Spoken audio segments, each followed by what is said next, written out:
it was a big transition for me to like get into essentially freelance writing and having to pivot. And it was, yeah, it was a challenge and like, yeah, and a struggle. It wasn't, you know, to completely, and on top of like all the other stuff you do when you move, right? Learning a new culture and the logistics of moving. And you add that into the mix of having to establish a new career. And it's, yeah, it's very, very challenging. It's something I would recommend is like, if you're going to do it, you have to kind of, and you're going to focus on the remote kind of stuff, is you got to set that up, at least plant those seeds ahead of time, because you can, it's an easier transition. There's definitely a, you know, a period in which you just feel like completely lost, you know, you're looking for stuff to do.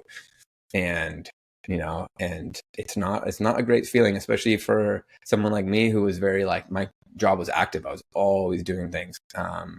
So then to all of a sudden be planted in a spot, which is beautiful, but it's like, what am I doing? What am I doing here? No, really, I think that there is no joke. Who you are internally, the scaffolding, the internal scaffolding, is held in place by external forces. Job, friends, family, community. When you take yourself up and out of all that, that internal scaffolding, it collapses. And you really have to ask yourself, who am I without all of the external things that create my identity? And that is a scary, lonely place. And not everyone can get through that. To really remake yourself again is no small thing. It really,